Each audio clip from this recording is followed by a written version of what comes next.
Gazillion seems to have imploded, even the United States has joined in on the loot box controversy. All that and more, I'm Zach Sharps and this is Free to Play Weekly. First up in the news this week, as we reported recently, Gazillion's free-to-play ARPG Marvel Heroes was supposed to shut down on December the 31st. However, a couple of employees took to social media to state that they're now unemployed and the game will actually shut down Friday of, well, what is now last week. However, as of this video's recording, there are still some people streaming the game, and on Steam, the game still has users playing it. So, right now, we're not really too sure other than the fact Marvel Heroes is a dumpster fire, but for those who love the game, I hope it lasts as long as possible for you all to get your final hours in. Are you bored of PUBG, H1Z1, or Fortnite? Well, Crytek and My.com's free-to-play shooter Warface now has a Battle Royale mode. Along with the new mode comes an all-new PvP map created specifically for it. Warface's largest map to date, located in the Mojave Desert.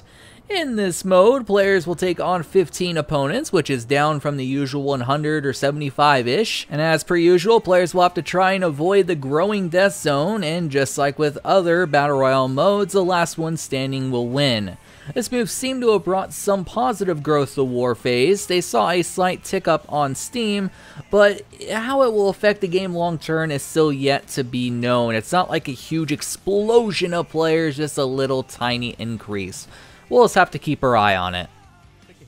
Want to sound like a jackass and echo Cliffy B at the same time? Yeah, most of us don't, but apparently Playsaurus, the developer of the free-to-play title Clicker Heroes, is out to do so. Right now they're working on Clicker Heroes 2, and since the original was free to play, you'd expect the new one to be, and you'd be wrong to think that.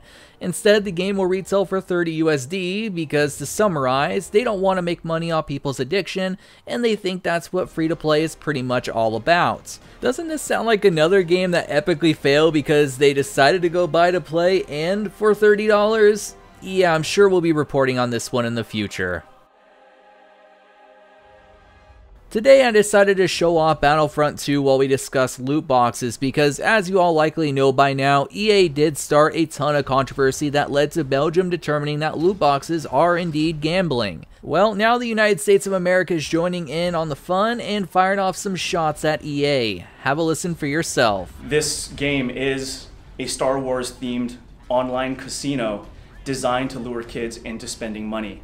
It's a trap. We're not quite sure if this will actually result in legislation, but since the video game industry isn't loading legislators' pockets full of cash like with other industries in the USA, EA might have just killed one of their key sources of revenue, the Wilson box, or as we all know them today as, the loot box.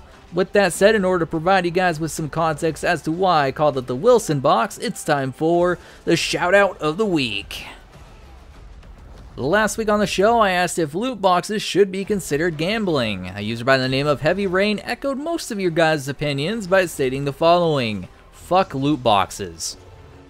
Thanks for all your responses, and this week I'm shouting out a great video called The Untold History of EA's Long Pay-to-Win Love Affair by a channel named SkillUp.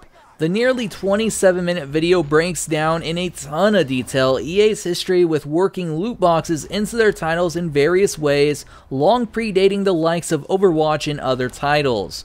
It's a very interesting video and will provide you guys with some context as to what the Wilson box is and why it's so important to EA. Hope you guys all enjoy it, and also be sure to leave me your Black Friday pickups down below. Curious what you guys all got.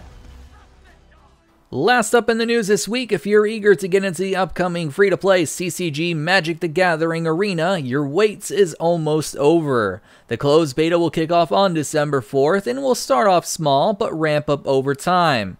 Personally, I'm hyped for the game, but Wizards of the Coast doesn't really have a great history with online versions of their hit card game, so I'm not holding my breath. But you should hold your breath for giveaways, of course. Yes, be sure to head on over to MMOBomb.com, check out that giveaways page, bookmark it, and check it daily to ensure you never miss one. As for myself, signing out till next week's show, my name is Zach Sharps, and I'll catch you guys next time.